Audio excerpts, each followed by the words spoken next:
Okay, so it's a great pleasure to have Marianne Bertrand, who's going to give you the key takeaways of the recent literature on gender inequality.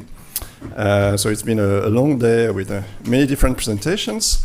And so for the rest of the day, we have this keynote lecture, and then there will be a policy discussion with Stefano Scarpetta from the OECD. So Marianne, it's a great honor to have you. I don't even try to present you all your work, everything you've done on gender inequality. So please help me welcome Marianne, and the floor is yours.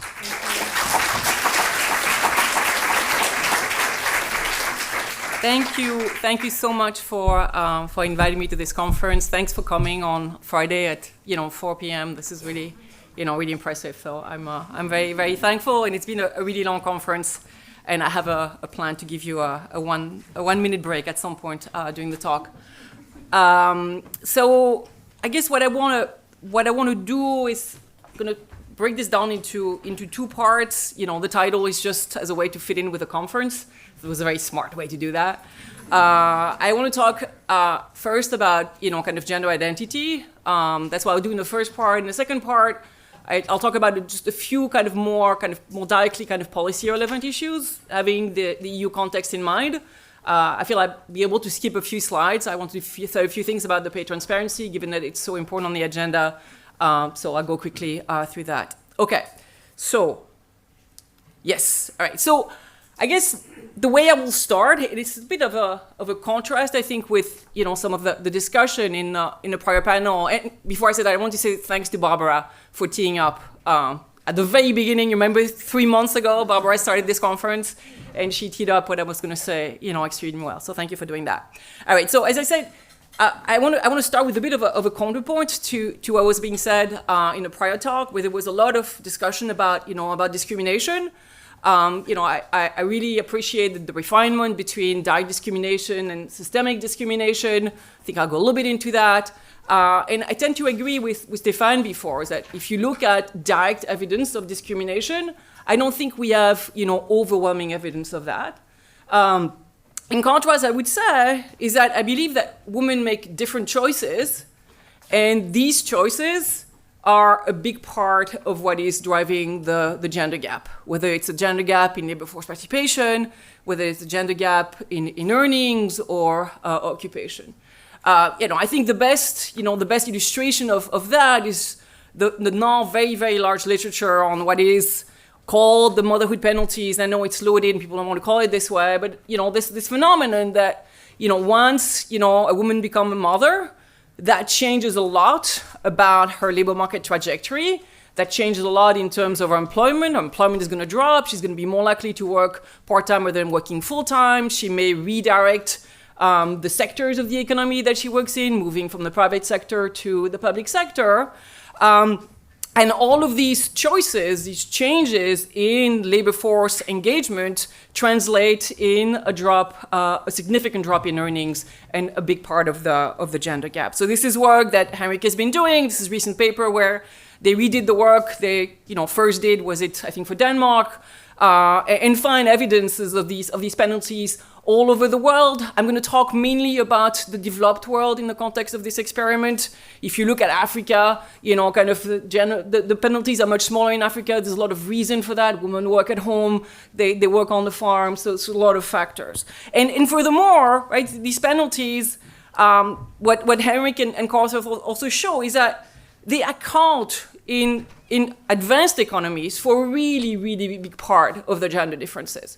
Right, so this chart, the darker it is, the greater the share of the gender gap here in employment, but you can do it with earnings as well. That is explained by the motherhood penalties. That is explained by these adjustments in labor force participation, where you work, how much you work. So this is, the example that I always use is the one of Denmark, the first study that Henrik did, where in the case of Denmark, essentially all of the gender pay gap that exists today in Denmark is coming from the motherhood penalties, i.e., in my mind, the changes in women's labor supply at the time where they become mothers. Now, I've stressed the choices in terms of labor force participation when you become a mother, but I think there are other choices that women make that have similar consequences in terms of increasing gender gaps, right? So allocation of time between market and non-market work, the choices of studying STEM versus not studying STEM. We know that, now women go to college at a much higher rate than men, but that is not eradicated, all of the gender differences in higher education. Why? Because women don't go in STEM, and the STEM fields tend to be higher paying. We could extend these arguments to the fact that women don't stay away from high risk, high reward environments. The work that Muriel Niendeler has been doing, or women take on more of these non-promotable tasks, the work that Lise Westerlund has been doing.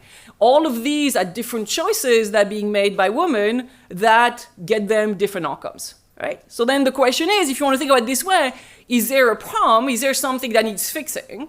And there you really have two different views. The first one is what I'm going to call the lobster view, and the second one is more the one related to social construct, right? So the first view is that these different choices are just a reflection of essential differences between men and women, right? So women have different skills, different traits. Obviously, some of this is, they're not as strong as men are. Maybe they're not as good as math as men are. Maybe they really are better at nurturing children and at childbearing activities. Maybe women are born more risk averse.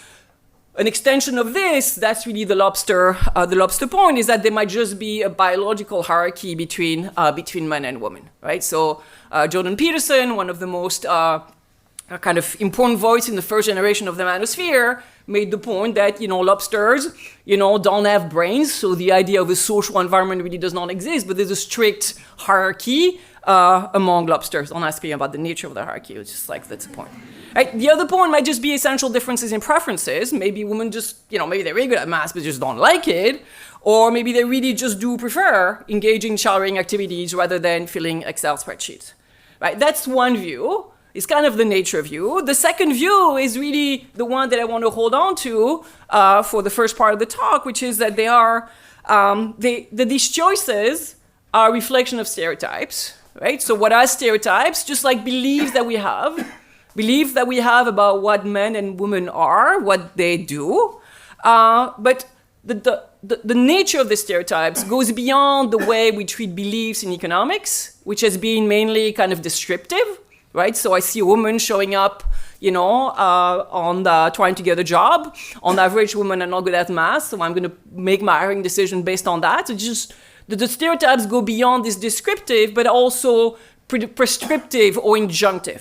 Right, the idea that this is the thing that women should be doing.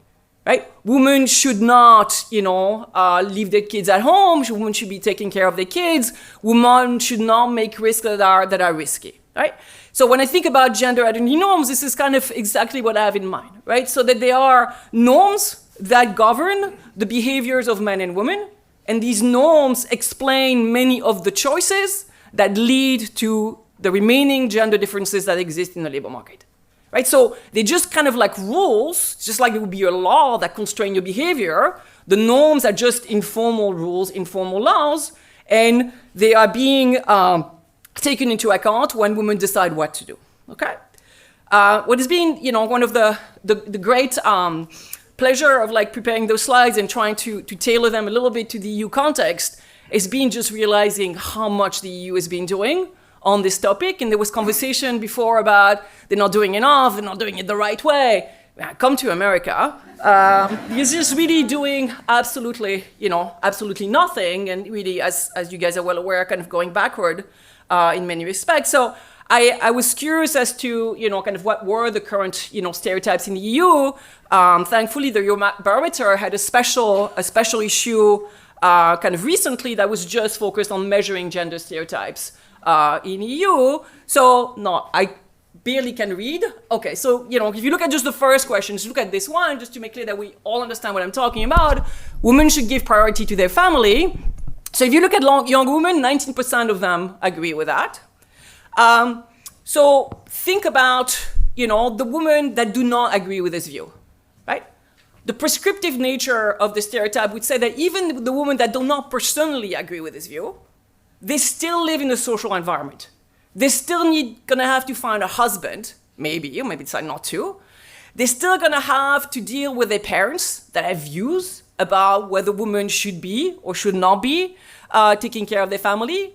And that means what? That means that it's not just going to be their own personal views that matter, but also the views of, let's look at, the generation that has preceded them, their parents. They were on the slide, right? So the prescriptive nature comes from, I'm going to be reacting to the beliefs of others about what I should be doing. Why? Because I want to belong. I don't want to live on an island. I need to belong in society, right? I want to be respected. I want to be appreciated. Before I move on from this slide, and you can look at, kind of the rest of the numbers, I think a parenthesis, and I'm not going to come back to this much later on, but we are clearly living in an extremely special moment when it comes to gender polarization.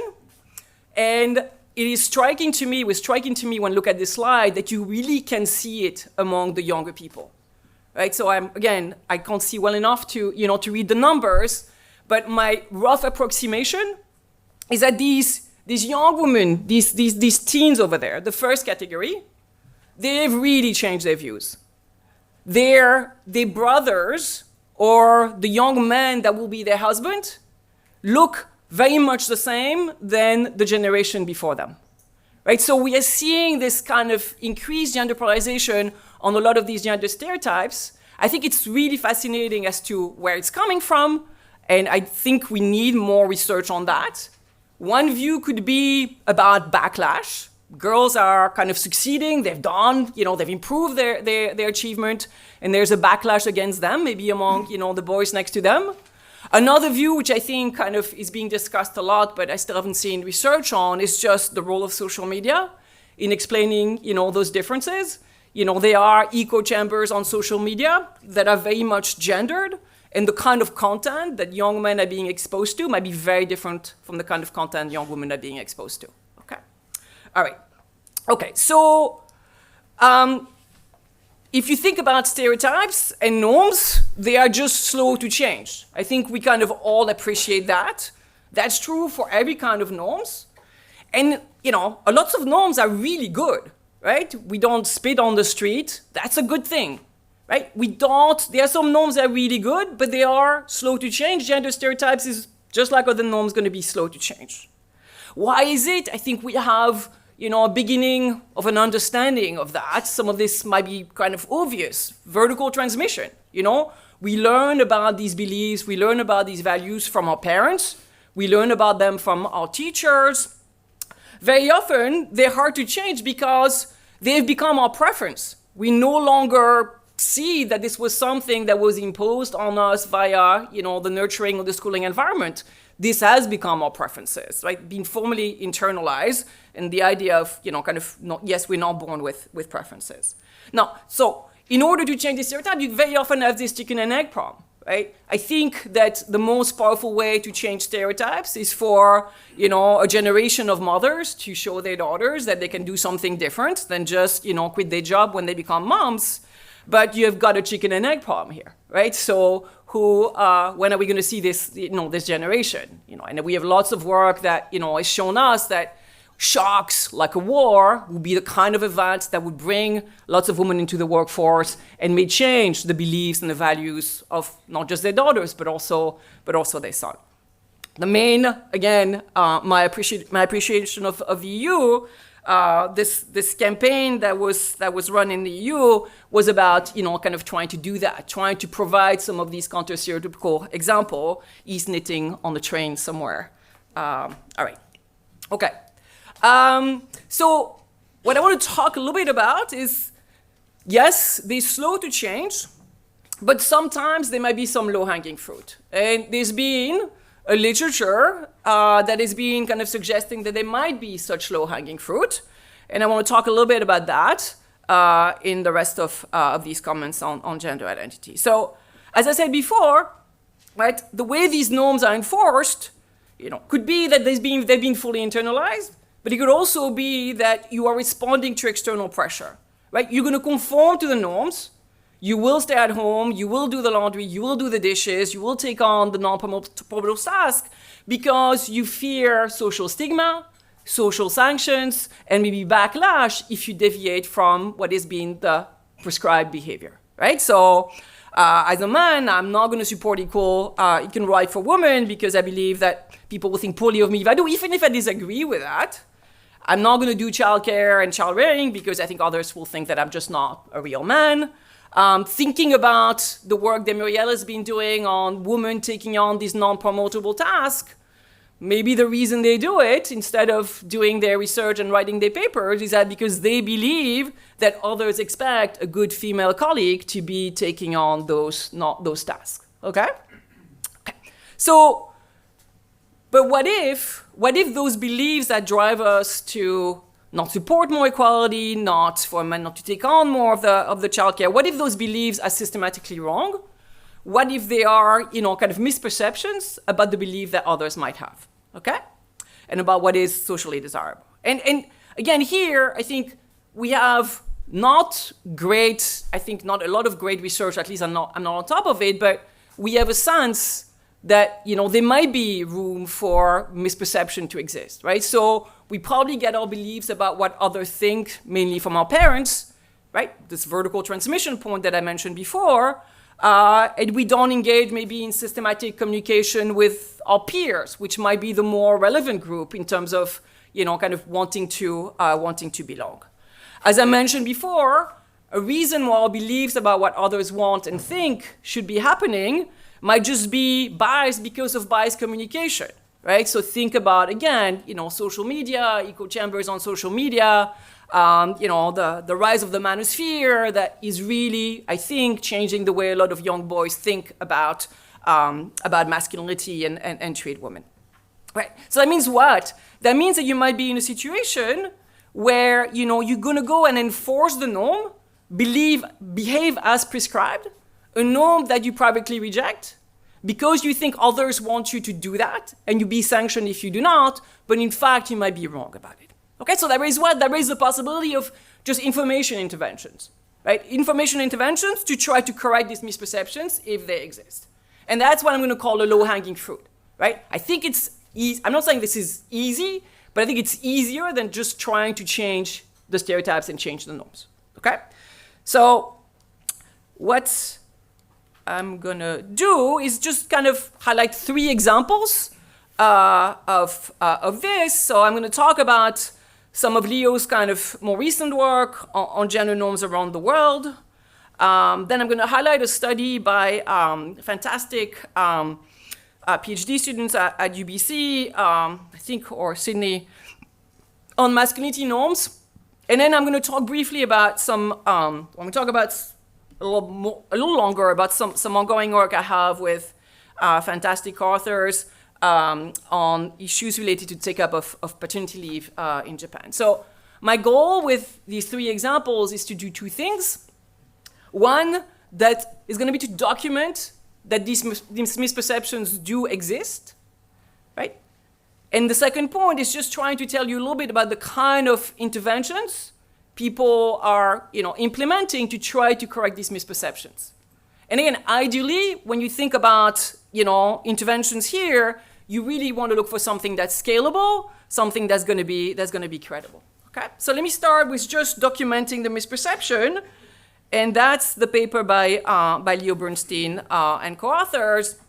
And this is just one small part of the paper, but essentially they went broadly around the world and tried to measure whether or not there are such misperceptions. So how do you do that? You measure first order and second order beliefs, right? So go to France and ask men and women in France what they think about the following question. Women should have the freedom to work outside the home, okay?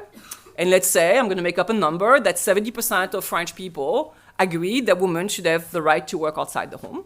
That's the first belief. And then you're going to try to measure second order beliefs, right? Ask again these French men and women, out of 100 French people, how many of them would agree with the statement, women should have the right to work outside the home, right? If they respond something below 70, which was the actual beliefs, right? Anything below that, well, that would be a case where there's misperception. You believe that the people around you are more conservative on gender issues than they truly are. And in that direction of misperception, the map is going to be red. in the other direction, where, you believe that, the people around you are, in fact, kind of less conservative than they truly are, the map would be blue. The map is entirely red, right? In every country, you have this misperception. Now, I also want to be very clear, and I'm not going to spend lots of time on this. It's not straightforward to do this. I think if you do survey work, you should be worried about social desirability bias and things of that sort. All of these papers are very much aware of that, do whatever they can with it. Maybe that's not enough, but I just want to raise that flag, okay? I think social desirability bias, if you believe that, the surveyor is kind of woke, may lead you in this direction, okay? So map is all red, and so in every part of the world, people believe that others are more conservative than they are. It is true, and you can't read the countries, I certainly cannot read them, that, that is true of both men and women, right? So both men and women have these misperceptions, right? So this is kind of paper number one, saying that these misperceptions exist on this particular question that I think is quite central to women's work. The second paper I want to talk about is Ieda Matavelli's paper. And Ieda, in collaboration with Pauline Grosjean at Sydney, in US, I don't know anything about Australian universities. It's been starting, I think, a really exciting kind of research agenda on masculinity. So we don't do much work on masculinity, so just a bit of background. So they are kind of masculinity norms inventories that exist out there. This is one of them, one of the most commonly used one. When they try to kind of identify masculinity norms, and obviously that changes, they may change over time from one generation to the next. So the 11 things that they mainly highlight: winning, emotional control, risk-taking, violence, dominance, playboy, self-reliance, primacy of work, power over women, disdain of homosexuals, and pursuit of status. Ieda's work is about two of these masculinity norms. It's got something to do about emotional control and violence. Okay? So let me tell you a little bit about what she does. She works in high schools in Rio de Janeiro, kind of like fairly kind of low-income neighborhoods of Rio de Janeiro. And the first thing that she does is essentially measure these first-order and second-order beliefs, right?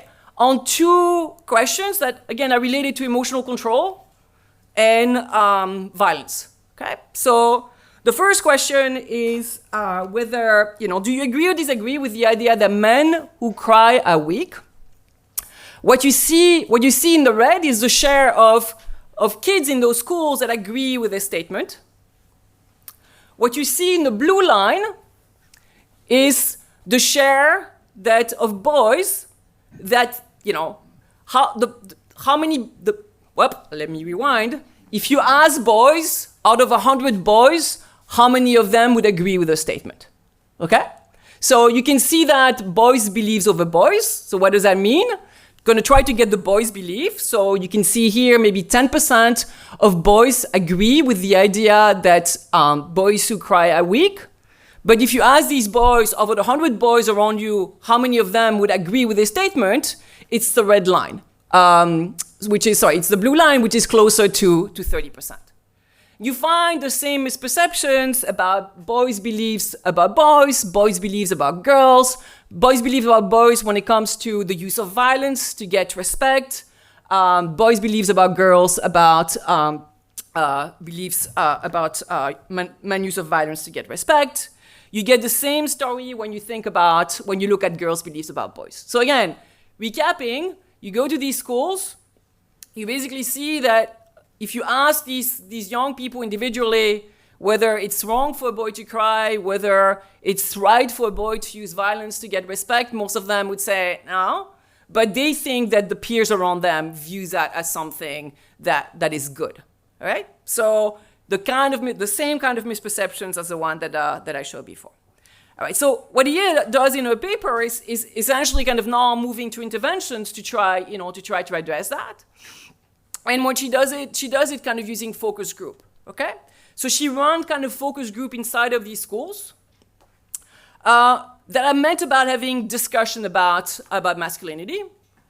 And she uses two different structures for this focus group. One that is just, kind of open-ended in the sense that, we have the kids in the room, we're going to flip the coin as to who's going to speak about the subject of violence or, showing emotion if you're a boy, versus a version where people would volunteer to speak, right? And you can see why it might be interesting to contrast the two views, right? So if you think that in the volunteering to speak environment, maybe the most kind of masculine boys will be the ones speaking up first, those kind of focus group discussions might go haywire and might, kind of lead to only the most conservative voices in the room speaking up.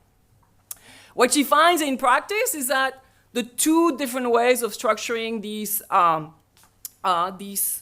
focus groups both work in where the work is what? Reducing the wedge. Reducing the wedge between, the first order and the second order beliefs, right? And that's true immediately after you run this workshop, and it remains true 3 weeks later. Okay, so that suggests what? That suggests that on a natural basis, naturally, these kind of conversations may just not be happening in the classes, in the schools, and that forcing them to happen might be a very useful forces to try to change the stereotypes. Okay, now this is where you're going to get your break. How am I doing on time? You're doing well. You still have 35 minutes. Okay, great. All right, so the break is going to be just in the middle. Okay, so I've been working with my friends Jessica Pan, Patricia Cortez, and two fantastic scholars in Japan on paternal leave in Japan. So before I read the slide, I think Japan is one of the most fascinating places to do work on gender right now. Japan has a demographic crisis, a rapidly aging population, below replacement fertility, and needs people to work. And Japan has, up to this point, decided that immigration was not a way they would replenish their working age population, right? So what Japan needs to do is essentially two things, and they are hard to do at the same time. They need women to work because many of them are not working. As you saw in the prior conversation, Japan is one of the most gender unequal country in the OECD, only matched by Korea. So they're going to need women to work, given the demographic conditions, and they're going to need women to have babies, right? Hard. And so the Japanese government, and I think that started with Abe, has been extremely aggressive with its policy to try to redress the situation. And what they did as part of a set of things is providing very, very generous paternity leave. Okay, so you can read through the bullet point, but it's essentially a year of paternity leave for fathers at a 6-7% replacement rate pre-tax. It's pre-tax, so that means essentially you can take a year off and pretty much make the same amount of money. Okay? Now, the government, as I said, is very much pushing, and you'll see some signs of that in the slides I'm going to show you, really much pushing to get the adoption of this paternity leave to increase. And the goal is to be at 85% take up in 5 years. Okay? So there's been an increase, and they are monitoring kind of the situation. So there's been an increase in paternity leave taking in light of this government encouraging it, but still the amount of leave taking on the intensive margin remains quite low. So here's data from 2023. So you can see that it used to be 0, right? The turquoise line, and kind of men kind of leave taking, childcare leave is going up. But you can also see the vast gender difference that exists between men and women with these kind of two distributions with very saliently different modes. So in 2023, roughly 40% of men that took leave took less than 2 weeks, right? So actions mainly on the extensive margin, not so much on the intensive margin. Okay, so what we do in this work in progress, and I'm going to show you just some of the first results, is tried to ask the question as to why, men in Japan are reluctant to take leave. So I'm not going to show you kind of those part of results, but I'll take you through them. One is just like they just don't know. They just don't know about the policy. They just don't know about the generosity of the policy. We run some surveys. I think men in Japan, people in Japan are very well informed about the policy. We try to figure out whether they're really not interested in taking leave. Again, kind of asking this question is not straightforward. Kind of all of the concerns you may have about social disability kind of should be there. We try to do whatever we can. And we find men that, say they would like to take the leave. Actually, much, much more than what the amount of leave taking is happening right now. We also try to figure out whether maybe the firms were discouraging men from taking the leave. Again, there the answer was, no, firms are actually encouraging, especially the larger firms. Remember, because the larger firms are hearing from the Japanese government that they want to see more leave taking. So firms are actually, fairly actively doing that. So what are the remaining kind of barriers to leave taking, given that we've checked out the first three explanations? I think there are multiple ones. One that I will not talk about because it's kind of not the topic today. I think there's a lot about the nature of the employment relationship in Japan, that jobs are for life, that people are worried about, kind of promotions and things like that. And, those concerns are very much there. But the second issue, which is the one I'm going to be focused on, is back to this problem about misperception. That maybe these men in Japan believe that they will be looked at very negatively if they take up these slaves, okay? And maybe they're wrong. Maybe they believe that the people around them are more negative about men taking paternity leave, okay? So I'm going to show you evidence of the first, that this is true, and then I'm going to show you kind of what we are doing to try to correct this misperception using also an information intervention. Okay, so we collected data from married men, from managers, because as you think about these men thinking about taking leave, the social context is their bosses and what their boss are thinking. So try to understand what bosses want and what employees think is going to be important. We talk to peers, we talk to all the people in Japan. So the first set of facts is just that the support for paternity leave in Japan is really, really high across all groups, right? You talk to men, you talk to women, you talk to the older generation. The older generation is a bit more conservative. You can see that. You can see lots of support for leave taking. It's kind of around 80%, whether it is 2 weeks or a month. I'm going to focus on the months-long results going forward. Okay, and then we just did kind of what I described before. We know what the beliefs are about who's supportive. Then we ask these men, kind of think about managers at companies like yours. What fraction of them out of 100 do you think would be supportive of you taking 2 weeks, 1 month's leave?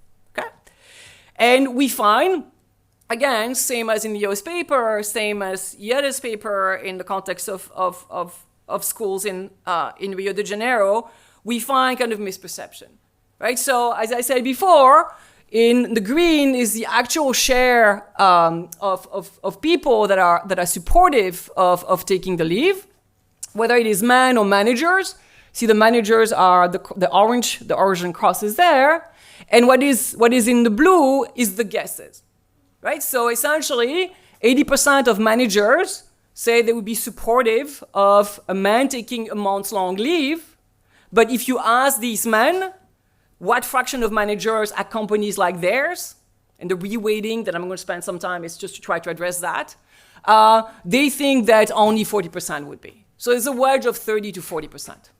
Okay, good.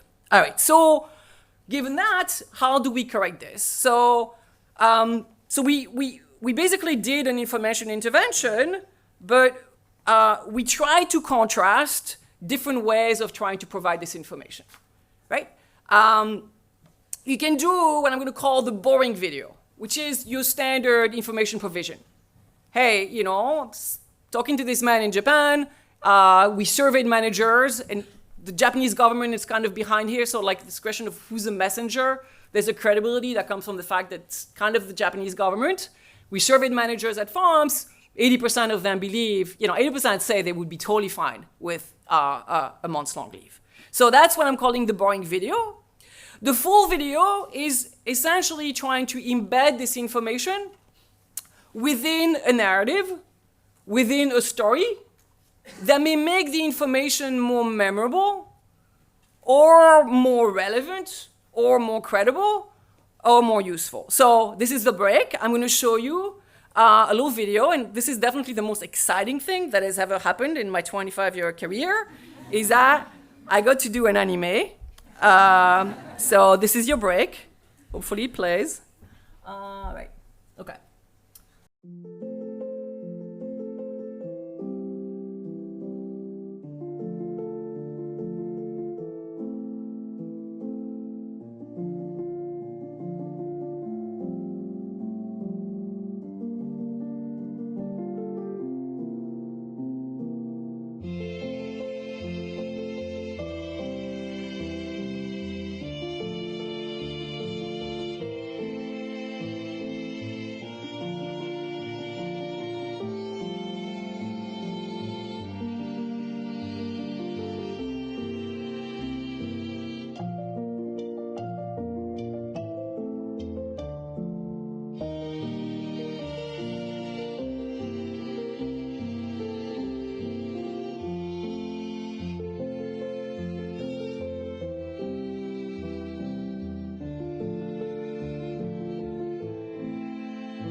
Right, so his wife is pregnant. He goes to the doctor's office. The baby's gonna get born. He goes back to his office. He's just like looking into the leave policy, and kind of then the bosses kind of suggest like, yeah, that would be great. I'm wondering whether he's wondering about taking the leave, and at the end you provide the information. I'm going to skip, given the technical difficulties we've had, going over the boring video. But the boring video is your typical kind of U.S. news. Here's 100 little men. 80 of them are green and like 20 are red. Summarizing the statistical information. And by the way, issues of like thinking about fractions in Japan is not a problem. All right, the control video was a video of the same length as the one I just showed you, but it's a long conversation about how we choose baby's name in Japan, which again was a huge amount of learning for me. Okay, and then there's a pure control. All right, so in terms of where we are with this paper, we have essentially two samples. I'm going to tell you only about the first of the two samples. The first sample is a sample of married men, and we randomize them into each of these 4 treatments. We measure then the corrections of their beliefs and their views at the end of the survey and 1 month later. The main outcome for this sample is just like, if you have a colleague that comes to you, would you recommend a 1 month leave? Okay. The second sample on which we're still working is a sample of expectant fathers that are working in companies. For which we have just the treatment video, the full one, the one with the anime, and the baby name anime video. And there, it's a richer and more interesting outcome in a sense, is that we're going to measure them at 1 month, but also at 1 year, and going to try to figure out, did they actually take up the leave? So we'll be following them for a year. All right, so this is the way it was structured. I think it's pretty straightforward. Again, I'm just going to talk about the married men, the 4 treatments, measurements, after they receive the information treatments, and then the 1 month follow-up. Okay, so this is kind of what we have in terms of correction. So own support is 80%. Average guess about others is 40%. This, what I showed you before, come from like the pilot, where we replicate exactly the same, the same kind of wedge in the experimental sample. And then you can see kind of how the treatment changed the guesses about others, both immediately after receiving the treatment and the months after. Okay? Now, this is the contrast between the narrative version of the intervention versus simply giving you the statistics, right? So, and what you see here, and the blue is either the no video or the control group. And what you can see is that immediately after receiving the information, you have this update in beliefs about others, right, for the people that are receiving the information. But what also seems to be true is that the update persists longer when we use the anime versus just providing the information. The one other thing I want to say before kind of moving on is that if you look at this blue line, it's not flat, right? It's trending up, obviously much more slowly. These people are not receiving any kind of information about beliefs. My best understanding of this is just as I think stressed before, it's the context in which this is happening. The Japanese government is really also trying to push this policy, and it's quite possible that these control groups are also in this environment where they're being made more comfortable with the idea of the leaf. Okay, so as I said, the main outcome that we're measuring is just advice to your friend. You know, a male coworker comes to you, what advice would you give it? Percent chance that you encourage him, percent chance that you encourage him to take different lengths of leave. I'm going to focus on 1 month or more. I really don't go to this. This is the result that we got, okay? So I think this is kind of okay, but this is also, you know, not earth-shattering. You find that, you know, immediately after baseline, the full video, you know, kind of increases, you know, the chances that they will encourage them to take more than a month. And when you do the follow-up at 1 month, right, it's only when you provide the video with the narrative that you find this encouragement increase to continue, right? The numbers are not super large. Obviously, you know, now you can start digging into, do people remember the information, what they think about the information? If you do that, things look kind of like you would expect. So A, and as, you know, Chris Ross, you know, is doing a lot of work on narrative and, you know, how to shape narrative. Narratives help with, you know, memory. And you see that. You see that the non-boring video is not as memorable as the video with the narrative, right? So there was higher recollection of the information a month later. But if you only look, and this is not the super kosher thing to do, only look at the sample of people that remember the information, right? So if you look at people that remember the information, you see that there's still a difference between the full video and the boring video, right? So again, I'm kind of like cutting the data here with a variable that's quite endogenous. If you allow me to do that, it would say that remembering is not the only reason why the anime kind of matters, right? Now, the kind of thing that we're exploring right now is this kind of thing, right? We ask people after they see the video kind of how they perceive it. So besides the memory, what is the narrative adding to simply providing the statistics? I think there are some interesting results of providing that the information feels more credible, feels more relevant, right? The idea that you can picture yourself as this person that is in the office kind of making and think about those decisions, and the information is being found to be more useful. Right, so I'm gonna stop on this particular paper here, just to say that, you know, there's lots of things to do. Obviously, we are going to wait for these, you know, fathers, soon-to-be fathers, as to whether they're going to be taking leave. These information interventions are not without prompts, because there are some people that update in the opposite direction, right? So that raises a bunch of interesting questions about, could you be targeting better? I mean, ideally, with lots of data, maybe there are some kind of anime that work for some kind of people, and, you know, and we can learn and start doing that better. When I talked to Tim at lunch, it's like, you know, communication is really important, and this is just, I think, us trying to do what other people probably do much better than us. All right, so with the amount of time I've left, which is how much?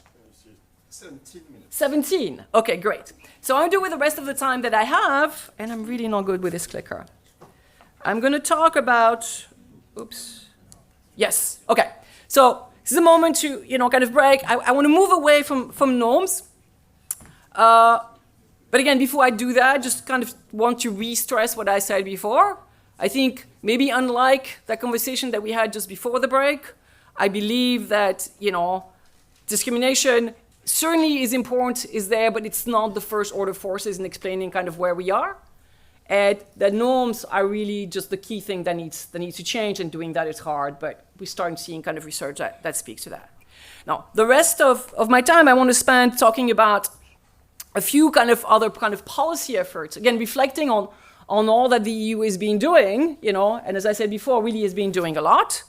I was going to talk about pay transparency, but Anne has done that already like really well before me, so I'm just maybe add one thing to to what she said. I feel like we have seen over the last few years work on sexual harassment, that is, I think, really important in the spirit of like it's not all about norms. There are other things happening.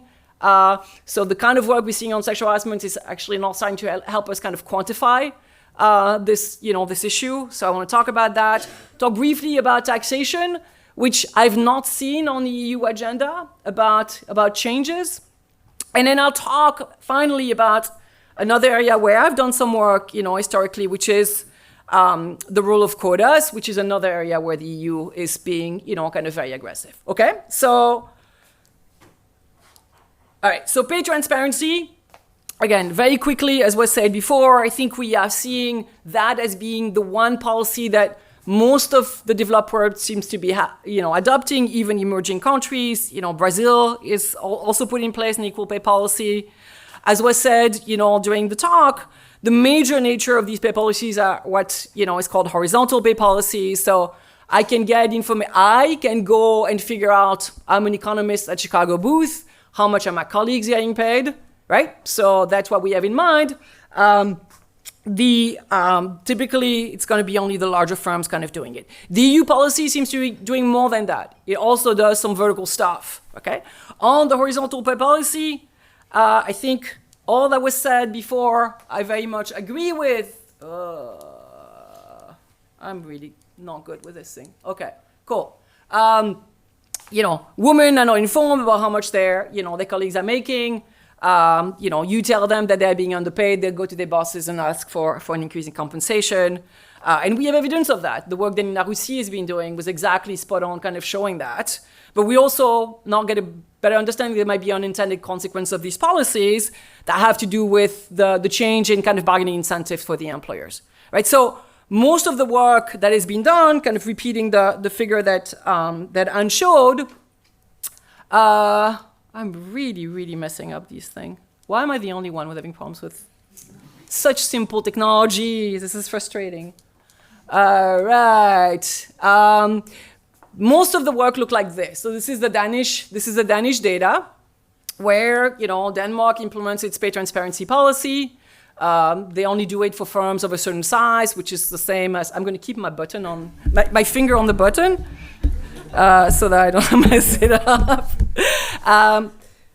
No, I have to go back. Oh, all right. This is the Denmark story. So Denmark story, it's a difference in difference. Only larger firms have got to put the policy in place. And what they find is that essentially the gender gap decreases, but the decrease in the gender gap basically came from decrease in men's wages, and that's how you get it, right? So if you care about gender equality for the sake of gender equality, this is great. But if you are worried about other forces like, potential backlash, if men start understanding that now their salaries is going down because of this policy, you may have more of a problem. The one thing that I wanted to add on this topic, which I don't think was mentioned so much during the earlier conversation, is just about how much the democratic institutions really matter. Right? So if you have an environment where everybody kind of does individual bargaining, I think those kind of forces that Zoe's work is being highlighting are going to be more first order than if you have an environment where there's more collective bargaining, where unions are going to be bargaining. So the nature of the labor market institutions and the wage bargaining are going to matter a lot as to what you will expect. No, I'm really worried about clicking the button. All right. Okay, so and that's I figure. Okay, the second thing that I want to mention here on policy, which is again an area, but this is certainly not an expert in this, that I don't think I've seen so much discussed in the policy or the EU policy is just about the taxation and income taxation and the impact of taxation at the household level rather than at the individual level, right? So this is a paper that looked at Sweden's transition from taxing at the household level to taxing at the individual level. Obviously, if you have household taxation and progressivity, that means what? That means that if you have a husband that makes a lot of money, the tax rate on participation for the secondary earner, which is going to be most often the woman, is going to be very, very high, right? So Sweden moved from a world with I moved my finger again. the world looked like this for women, right? So if they have a high earning husband, their taxes on participation was really, really high, to a world where you had separation, and hence the tax rates on women's, income if they decided to work was independent of their women's income, of their father's income. And what you can see in terms of the event studies is that the policy seemed to have been associated with an increase in labor force participation for women, especially those that are married to high earnings husband. Yes. All right. This is really kind of good piece of work by Bick and Fuchs-Schundorn that kind of gives you a sense of where which countries I think this is OECD data, but which countries in the EU kind of seem to be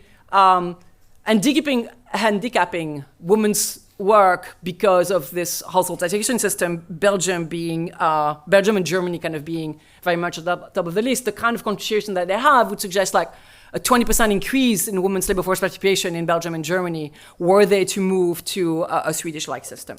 All right. Really want to highlight the work that Abby Adams and co-authors have been doing on workplace violence. The data that I have is fantastic.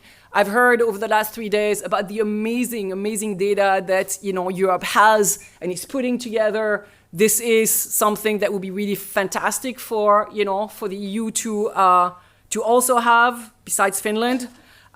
So if you haven't seen this work, they can basically find reports of violence between men and women reported to the police, and then they can match the perpetrator and the victim to their firms. So they can figure out episodes of violence by a man on a female colleague. The findings are striking in terms of the employment losses for the victims of the violence that are much larger than the employment losses for the perpetrator of the violence.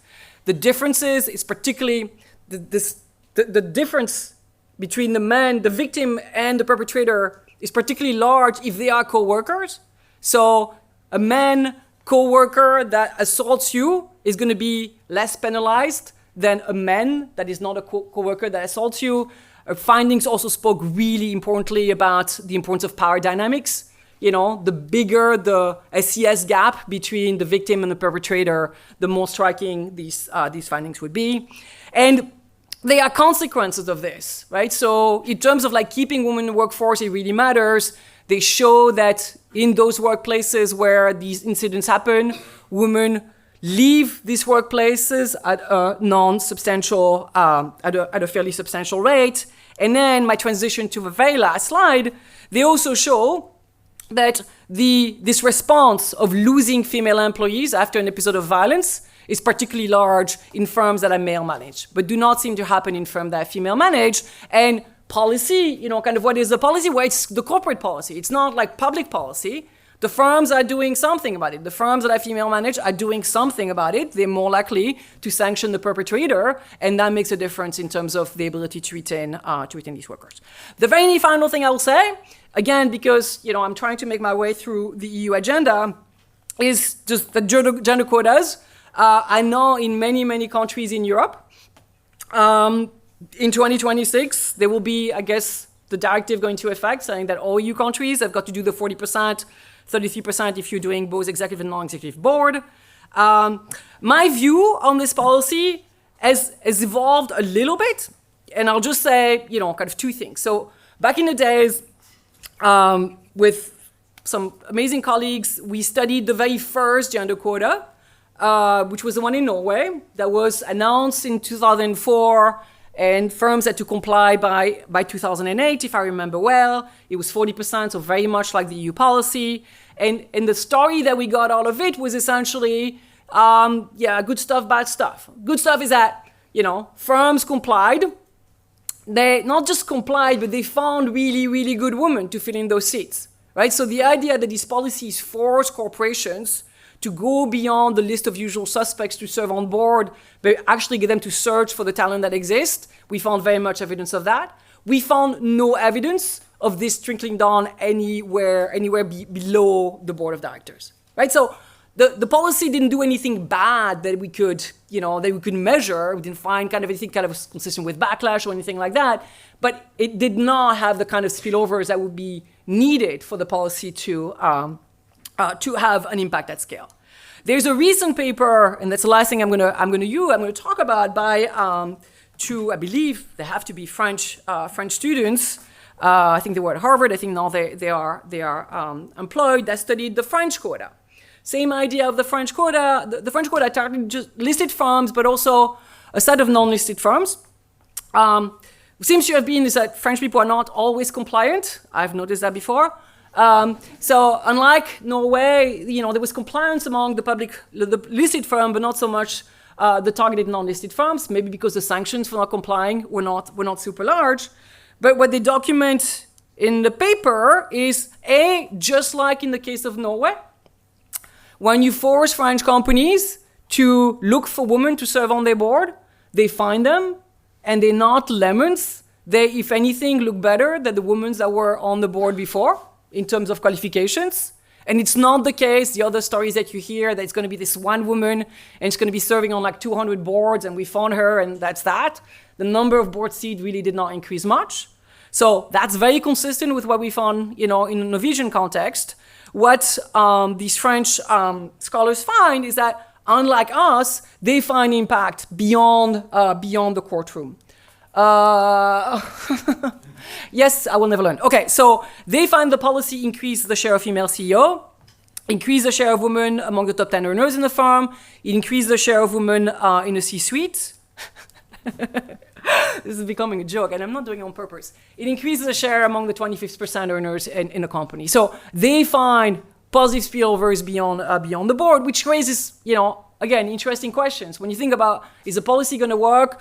It didn't work in one context. Is it going to work? It's going to be the same thing somewhere else? Well, there's sometimes good reason as to why it's not, right? So the discussion of the paper about the contrast between France and Norway, I think suggests two possibilities. The first one is that, sorry to say that, but gender inequality is much worse in France than it is in Norway. So you start with a bigger problem to fix. The other point is really just about corporate law, is that Norwegian boards just don't have much power over the management of the companies. French board had, kind of more of an ability to shape corporate strategy, and they actually document evidence where these gender diverse boards introduce explicit incentives for the CEOs to address gender diversity in the company. All right, so I think I used all of my time. And if I knew how to deal with this clicker, I could have done this in 30 minutes less. So thank you so much for listening to me.